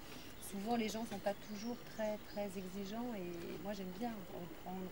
Moi, si ça tenait qu'à moi, je reprendrais 10 000 fois pour que ce soit perfectionniste. Le truc, avec le sentiment, le vrai truc quoi. Moi j'adore ça. Ah, c'est dur, ouais. Et il a dirigé combien d'épisodes, Georges, à peu près? Oh là là, écoute, je sais pas. C'était juste pour la dernière saison? Oui, la dernière saison, il en a fait quand même peut-être une dizaine quand même, hein, ou peut-être 7-8, je sais pas. Vous avez apprécié autant le travail de Georges que de Mario par exemple? Oui, c'était très différent. Tu sais, c'est difficile de comparer, mais Georges c'est quelqu'un au niveau direction, il est très très bien, il assure bien. Mario c'est différent. Mario c'était un très très gentil, une personne très gentille. Non pas que Georges n'est pas gentil, hein, mais Mario c'est quelqu'un, tu vois, très sensible, tout ça. Alors c'était différent, c'était très différent, mais c'était bien. Puis Mario était quelqu'un d'exigeant aussi. On a eu vraiment de la chance sur les doublages. On n'avait que des gens formidables. Des gens bien. Hein? On a travaillé donc avec écoute, ça fait, tu vois, sur 10 ans à peu près, il y a eu 9 saisons. Ouais. Donc tu vois, 9-10 ans. Donc on a eu Patrick Signaville, on a eu Jean-Pierre Malardet, on a eu Mario Santini, et puis on a eu Georges Caudron. C'est à peu près tout, je crois. Qui étaient tous très bien. Et bien, quand vous avez doublé l'épisode des Simpsons, qu'est-ce que vous avez fait de retrouver Véronique, la doubleuse? Oh, bah c'est ça. Moi, je suis très copine avec elle. C'est vrai, c'est vrai. Je suis très copine avec Philippe et Véro, donc on était très contents de se retrouver. C'était marrant. Ah ouais, c'était sympa. On peut faire un pastiche, moi j'adore. J'en ai fait d'autres sur aussi Gaspard, sur Gaspard le fantôme. Je suis déçue, c'est en anglais, alors si vous venez, il le remettra en français. Écoutez, c'est pas logique. C'est vrai, oui, on c'est vient bête. exprès pour vous voir, pour vous entendre, et c'est en anglais. Ah, ça doit, d'ailleurs, justement, il aurait fallu mettre une barre et puis je vous l'aurais fait. Ah oui, sans le son et puis bon. Il a fallu faire toutes les voix comme en oui, là, ça a été compliqué. Et on avait vu ça, nous en Russie, il y avait une école avec une personne, il faisait toutes les voix. Ça vous fait pas bizarre aussi de... justement, vous avez parlé que vous reverrez peut-être la saison en entier, vous l'avez en VF ou en VO? Ah non, j'avais en VF. En VF? Pour m'entendre C'est vrai, ça doit être bizarre quoi. Ouais, ça fait... Ceux de votre famille aussi, ça doit leur faire... Non mais c'est marrant parce qu'en plus je l'ai commencé, la voix change en plus, forcément par rapport au tout début, et puis tu prends de l'assurance, oui c'était plus aigu, tu cherches un peu, ça ne vient pas tout de suite, donc après ta voix elle se trouve, c'est intéressant quoi. Donc ça me ferait drôle quoi, d'écouter depuis le début. Ah oui, c'est marrant. Et qu'est-ce qui vous apporte le plus professionnellement? Est-ce que c'est doubler un soap opéra Sunset Beach, c'est 150 épisodes ou vous êtes une voix aussi dans une vieille série. Vous êtes une voix dans ce genre de série. Oui, j'en ai fait. Non, j'ai pas. Une fois, j'ai fait peut-être un personnage dans les feux. Ça doit pas être. Et puis j'ai fait ce truc-là. Alors là, j'étais pas fière. Mais ça fait bizarre. Mais ça, c'est le problème du doublage. Si tu veux, c'est que t'as pas tellement le choix. C'est-à-dire que si tu bosses avec une boîte, je veux dire, bon, tu peux faire des belles choses, mais à un moment donné, ils te disent, bon, bah, nous, on veut bien te filer des beaux trucs à faire, mais de temps en temps, tu fais aussi... Faire les trucs pourris, ouais. Et ça, c'est chiant. Et ça, c'est douloureux. Vous avez pu voir l'audience parce que ça doit être amusant quand même. Enfin, non, ouais, c'est amusant. C'est rigolo. Mais une fois, ouais, à mon avis. Le faire sur la durée, c'est dur. Et puis en plus, c'est hyper violent parce que tu te dis, à un moment donné, tu te respectes plus, tu te dis, merde, on donne ça à voir aux gens. C'est pas bien quoi. Alors moi j'ai vite arrêté ça. Tu sais, en plus moi je voulais pas le faire et là j'étais vraiment presque. Je me suis fait avoir quoi parce qu'en plus j'ai passé des essais plutôt, je pensais vraiment pas que c'était aussi nul. Et vraiment j'ai fait. Ouais, c'était vraiment. Ça m'a choqué moi. J'ai zappé à la télé, j'entends vos voix, j'ai fait waouh. Ouais, c'est horrible. Non mais c'est horrible. Non mais tu vois c'est terrible. Mais bon après moi j'ai arrêté maintenant. C'est fini maintenant. Ah ouais, c'est chiant. Ouais, c'est clair. Et je me suis fait piéger complètement. Et en même temps, bon, bah, ça m'a quand même fait vivre, ça m'a fait bouffer pendant un bon bout de temps. Moi, ma famille, parce que mon mec est comédien, donc tu sais, c'est pas évident de bosser. Nos métiers sont quand même assez difficiles. En plus, quand on fait du théâtre, on n'est pas cher payé. Enfin bon, bref, donc on fait beaucoup de choses gratuites aussi. Moi, par exemple, bon, là, mes dernières expériences de théâtre, heureusement que j'avais un peu de synchro à côté pour tu vois, parce que sinon, c'est un peu dur. Donc, bon, bah, parfois, vous êtes obligé de faire de l'alimentaire, comme on dit, mais il ne faut pas que ça vous bouffe trop, quoi. Vous pensez que le doublage est pas assez, enfin, c'est un métier pas assez payé? Enfin, je dirais pas ça. Il y a une grève actuelle, non, les doubleurs pour Friends. Les doubleurs, ah bon, il faut la grève. Ah ben je sais pas. J'aime bien. Ah bah oui, mais il y a eu beaucoup de grèves, il y a eu beaucoup de choses. Moi je me suis engueulée avec une boîte là dernièrement parce qu'ils ne voulaient pas me payer le tarif normal. De plus en plus, de toute façon, ils payent de moins en moins les acteurs. Il y a des tas de gens qui acceptent des tarifs complètement déments. Ça devient très très difficile. C'est pour ça que moi je vais en faire moins de toute façon, non pas parce que, mais parce que j'estime qu'on fait un métier. On doit être payé en conséquence. Et si tu veux, on dit ouais, les gens de doublage gagnent plein de fric, machin. D'abord, c'est pas vrai, parce ou alors il faudra en faire tous les jours. On n'en fait pas tous les jours. Il y a peut-être certains gagnent beaucoup d'argent, ça fait énormément, mais c'est pas la grande majorité. En plus, quelqu'un qui fait du doublage à haute dose et tout ça, il va pas se gagner les salaires de Depardieu ou de n'importe quel genre de télé, de cinéma, tout ça. Donc ça n'a aucune commune mesure, quoi.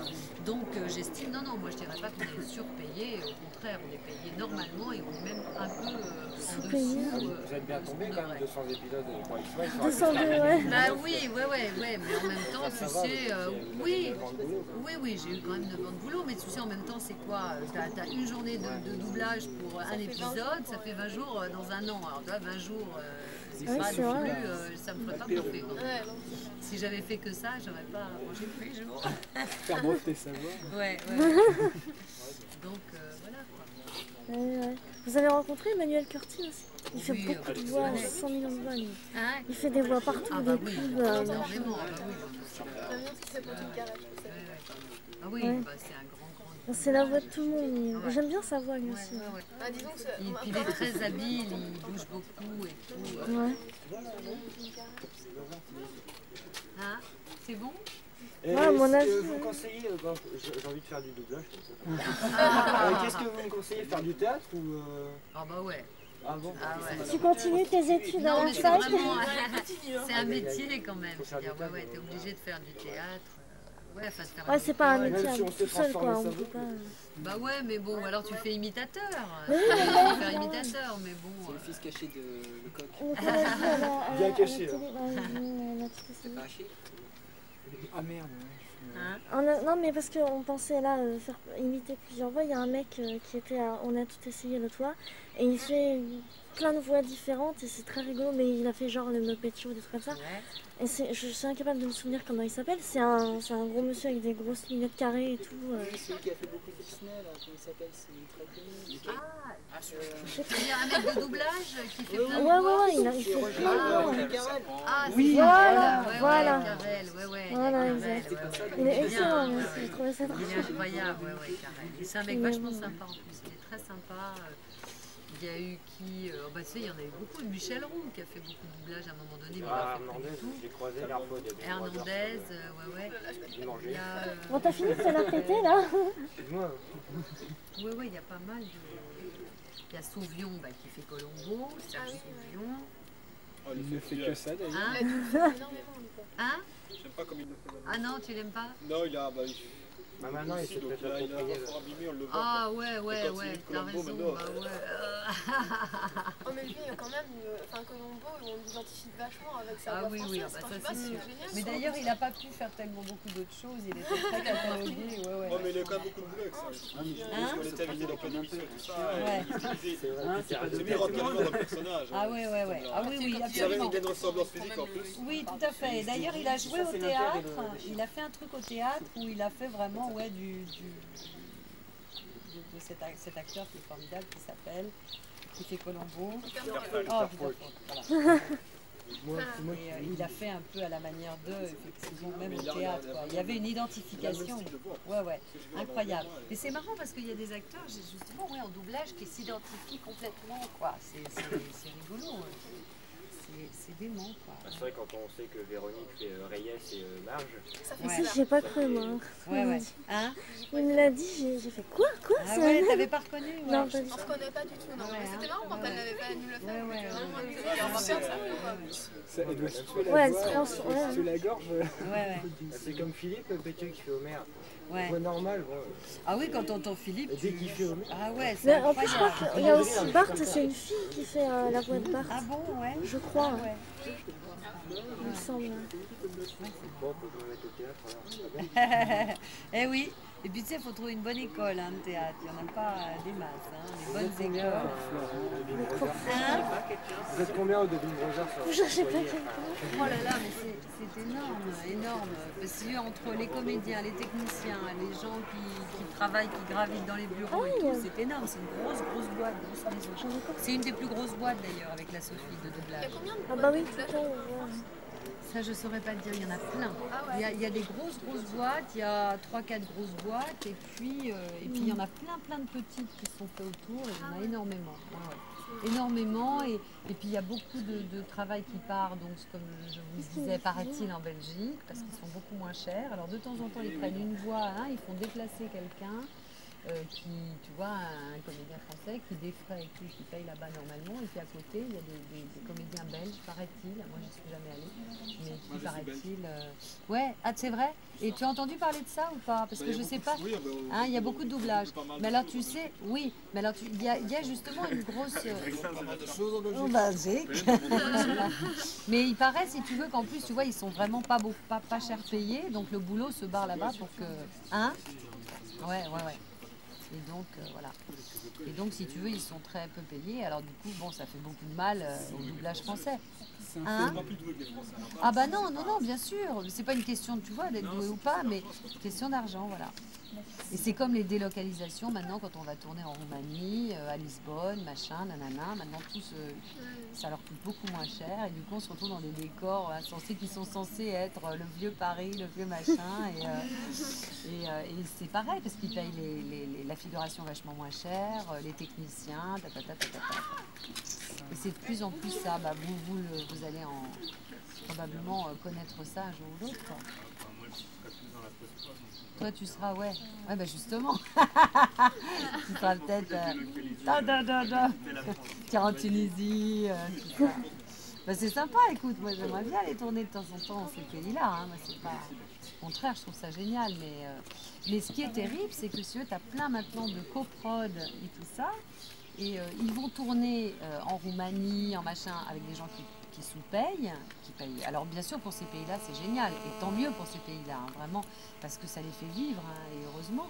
Mais, et du coup c'est nous, acteurs français, qui doublons les acteurs. Enfin tu vois, le truc c'est quand même dément. Alors qu'on aurait pu très bien tourner les choses nous-mêmes, ça nous aurait fait du boulot, des journées de tournage, machin, mais non, nous on va doubler les acteurs roumains qui ont été sous-payés.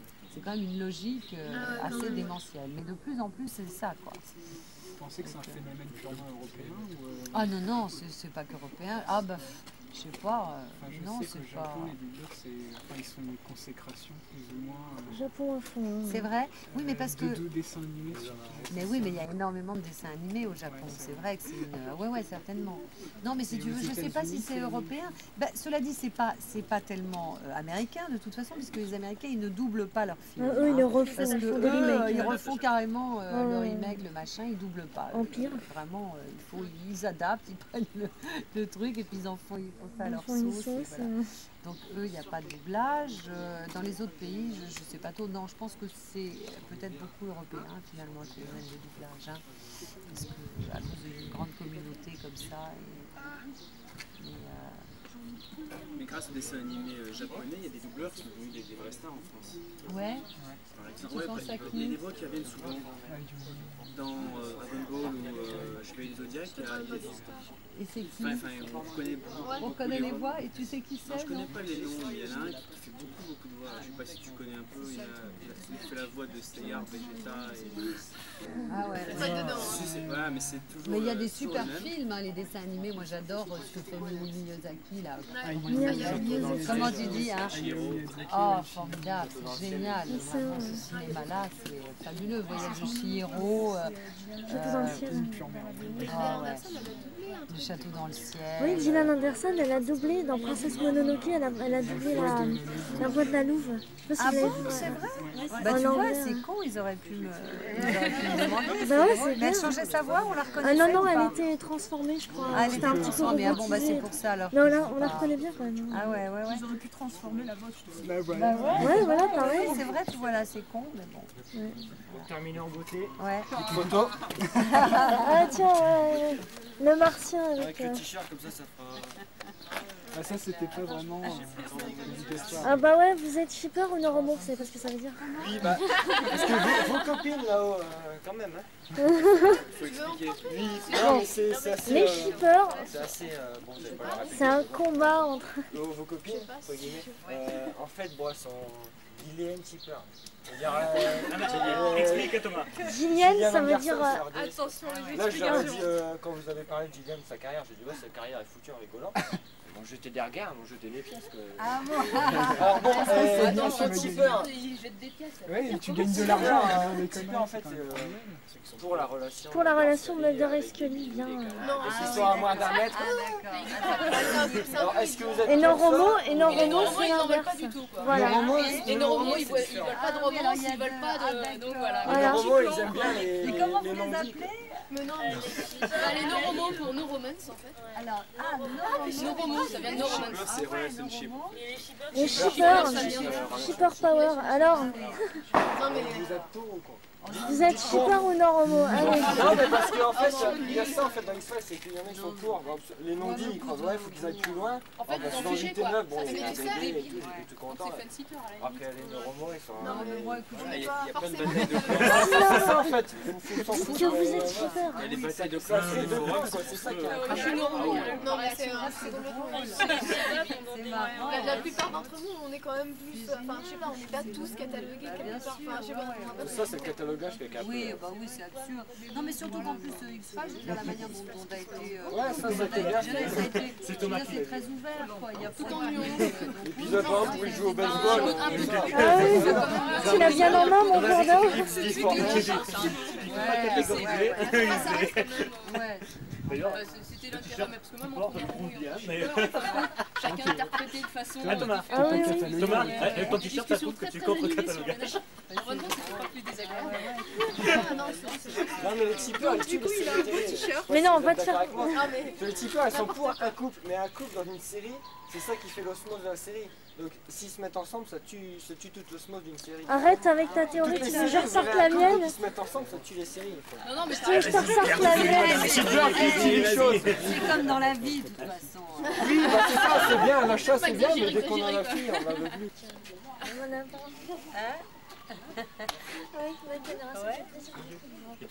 Super, mais moi aussi. Moi aussi, parce que je trouve que c'est bien que des gens un peu viennent vers vous et apprécient vos photos, tout ça. Mais 10 mots par photo.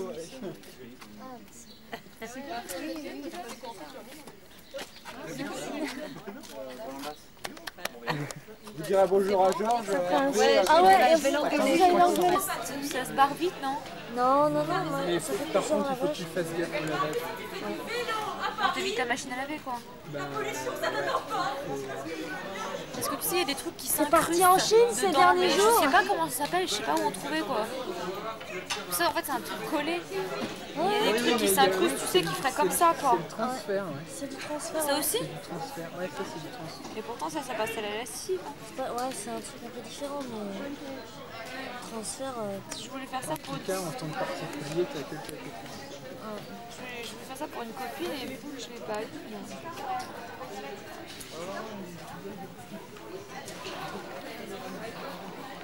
Oh, Walter. Ah, la Walter. Gros plan sur Walter. Bah non, non, ferme pas, je faisais un gros plan. Agresse pas comme ça. Ah là. Magnifique Skinner. Merci. Je peux passer devant là? Vas-y, t'as bien. Et c'est quoi votre pseudo sur le forum? Oh là là. Je sais pas sur le forum, sur le chat, ça va, il va pas. Ah d'accord. Tu vas pas sur le chat? Bah non, parce que moi j'arrive pas à me connecter, il me fait chier avec sa machine Java. Si un jour t'arrives à y aller, je vais t'y accompagner. Ok, d'accord. Pas dur à retenir. Moi je serai paisible. D'accord. Il y en a qu'une. Ça va être Meredith après. Ah, bah, ça va. J'aime bien moi ce style.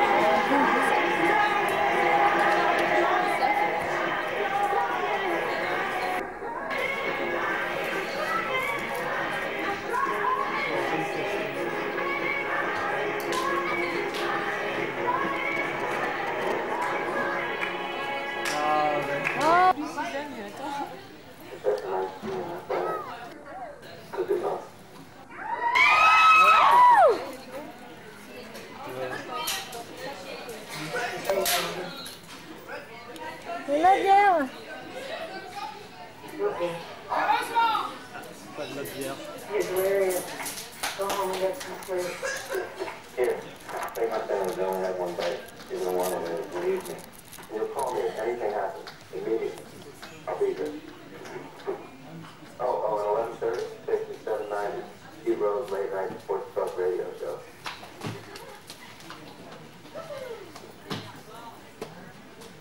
Hop.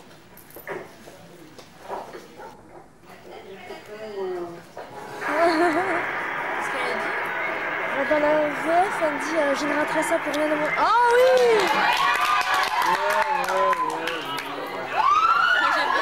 Oh là là! Magnetic bracelets, C'est la situation que j'aime bien, moi.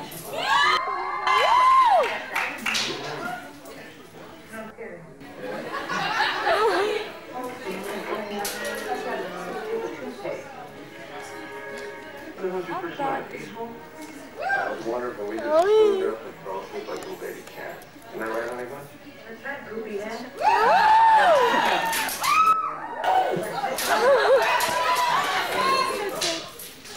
Oh, that's interesting too.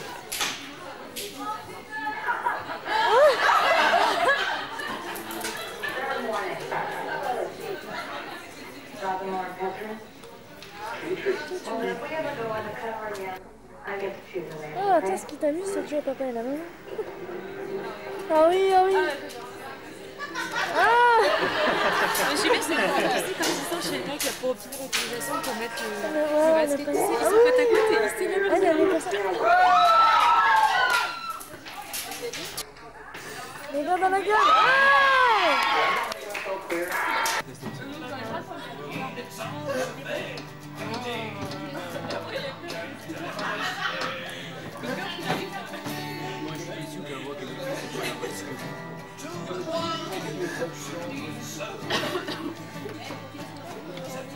C'est quoi cette eau qui n'est pas de la vraie eau? Je te pisse à l'arrêt. Fortement. C'est l'eau que je connais, c'est les viandes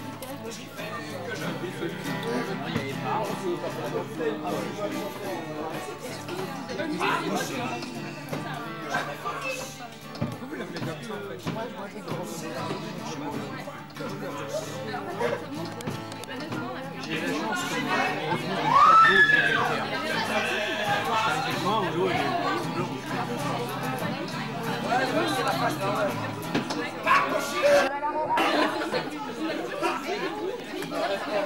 Ouais, faut que tu me passes ta cassette. T'es prêt? Let's go! Eh, tu filmes? Ouais, bien sûr. Attends, si tu filmes, faut que je sois il y a pas de minutes.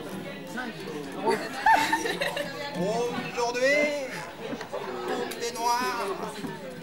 C'est la musique. Mais n'importe quoi, un truc qui va avec ça. Déjà, si je déporte. Vas-y, un truc qui va avec ça. Une connerie. Vas-y, chante d'abord. Nirvana. D'accord. Vas-y. Oh, mais c'est excellent.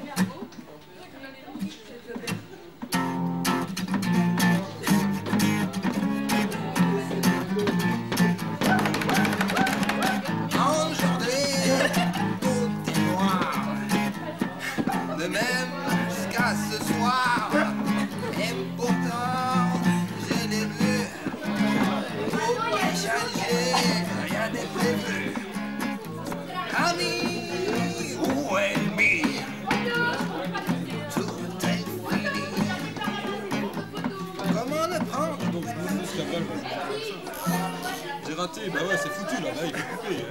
Cabral. Aujourd'hui, tout est noir. De même jusqu'à ce soir. Et pourtant, je l'ai vu. Tout peut changer, rien n'est prévu.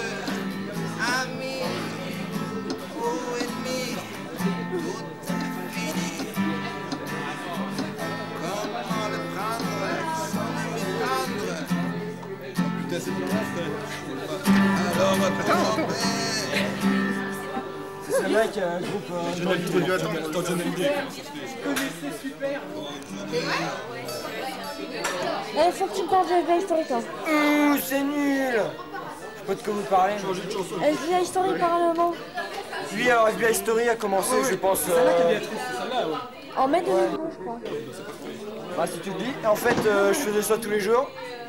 Parce que bon, j'étais encore chez moi. On a Total Impro en fait. Bon, je préparais des fois quand j'avais des bonnes idées, mais sinon. Ouais, je fais Total Impro. Bon, là. Qu'est-ce que tu fais? J'ai voulu prendre un peu, faire un peu. Ouais, c'est parti comme ça en fait, un topic, et puis ensuite j'ai vu qu'il y avait du succès, j'ai continué, et puis bon, à 45 pages après, ça s'est fini quoi. Et puis. Non, c'était assez sympa, c'était marrant. Couverture, fausse couverture de Voici. Oh, Voili, c'était excellent. Comment il s'appelle? Puis voilà, après j'ai essayé avec FBI Academy pour Star Academy, mais ça a moins marché. j'ai fait que le début quoi. Mais moi ça avait autant marché. Hein. Bon, ça repartira. Mais la finale, je l'écris. Ouais, c'est pas bien. Merci. De rien. Attends, t'as pas une musique que tout le monde y connaît? Comment tu fais cela? Que tu resteras. Mais non, attends, vas-y. Bon, tu me diras quand tu as chanté. Putain, va te casser. Dis-moi que tu resteras. Dis-moi que tu comprendras. Attends, ça fait. Sol, Do, Sol? Do, ouais, après Ré, et après Re Sol. Sol. Tu massacres mes Non, paroles. pas ce sol là, le sol normal. Pas la Ça? T'as fait. Sol, voilà, ce sol là, ensuite Do, ouais, Ré, et Re Sol. Le même sol qu'au début. Ah, ça alors. Je me casse. Putain, j'enregistre. J'ai des petits problèmes dans ma plantation. Ouh, un donut. C'est vrai? Ouais, mais je sais pas comment On ça est se parti. Pas l'accorder. Accorde n'importe quoi ça. Ouais, non, faut que je laisse en fait. Polo, c'est pas grave. J'essaie de la balancer sur le... Pourquoi ça pousse pas? J'ai des Dis-moi, problèmes de tu restes respiration. noir. Pourquoi Redis-moi ça pousse que tes pas? corps noir. Ce qui Moi j'ai planté de toi des et bananes. moi pourra survivre. Il se figera une pensée, une instant. Transport dans un monde en commun. Les sentiments sont des chemins que l'on traverse Main à la main. Pourquoi?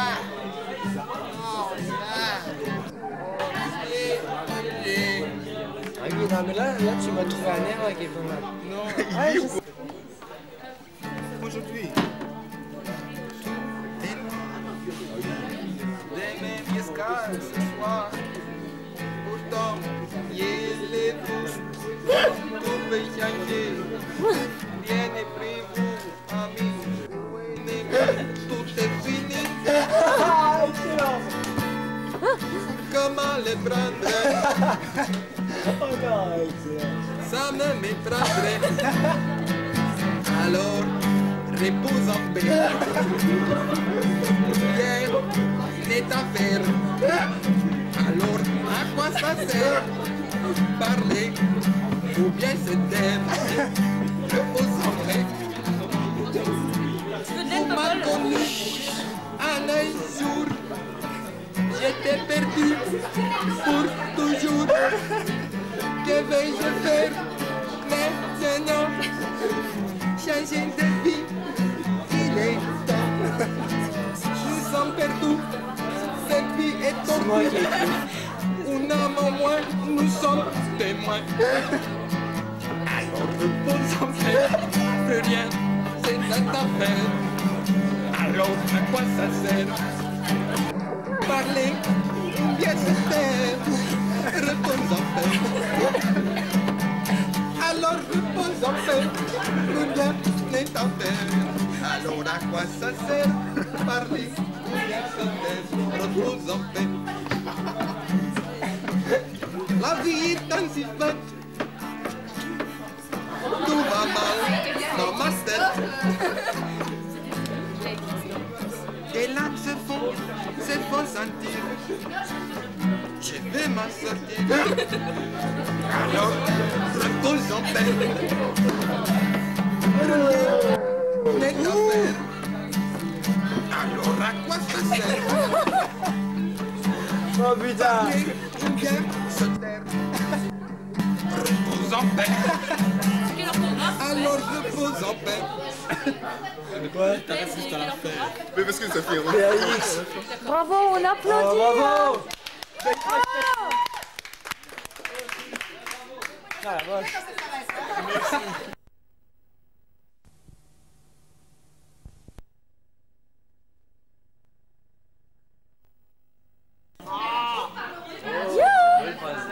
Ça m'étonne un mec qui est aussi belle, tu vois. Il faut qu'il se retourne parce que là je fais une Mouni, soirée. Mouni, Mouni, regarde la caméra.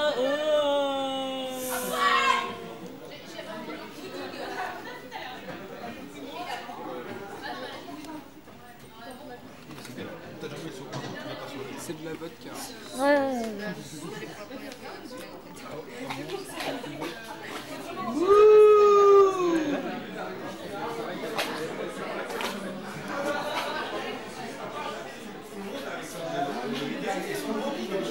Filmons les organisateurs.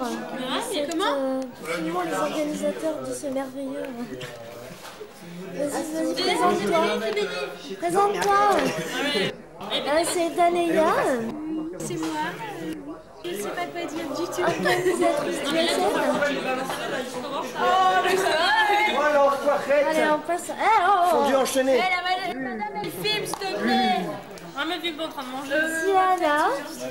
Fondu enchaîné la technique. Elle est en train de manger, donc elle ne veut pas parler. Notre mademoiselle Brioche. Ah, c'est vrai, oui. Ouais, notre mademoiselle. J'en ai pas vu la couleur des deux. Elles arrivent. D'accord. Mademoiselle interview du choc, Mouton. C'était Pas du tout improvisé. Mademoiselle Tata, qu'est-ce qu'on fait là? Tata, qu'est-ce qu'on fait là? Ah, ok, on va passer à la...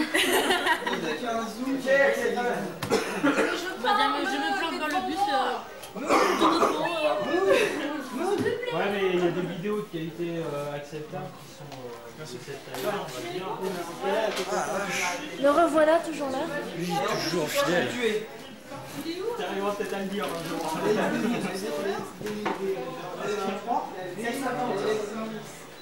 Alors, t'as le X, t'as le X.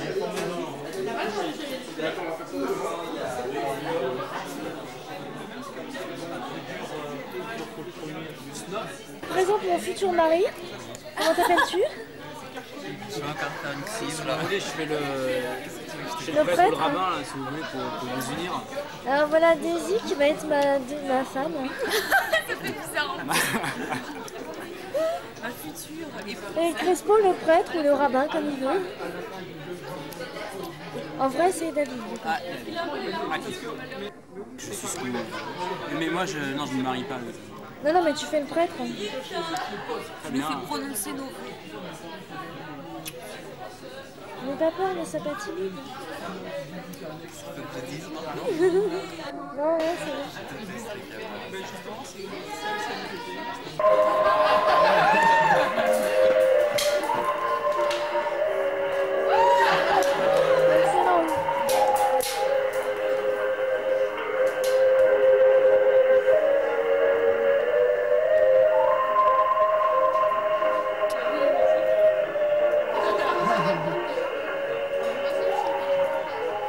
Non, non, non, non, c'est le dernier.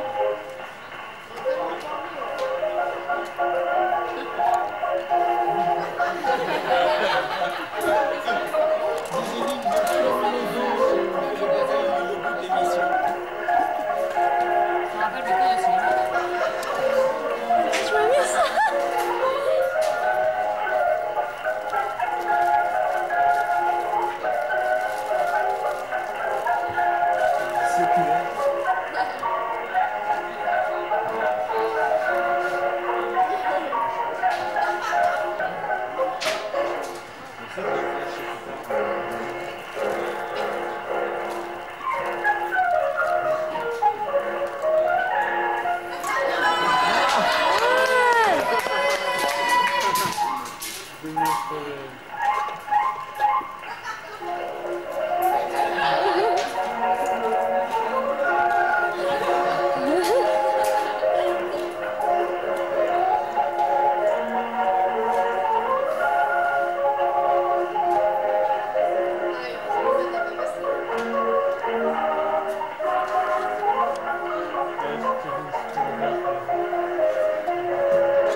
Ah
S'il vous plaît.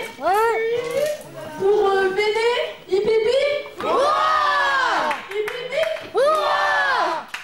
Encore une fois, Hipipi.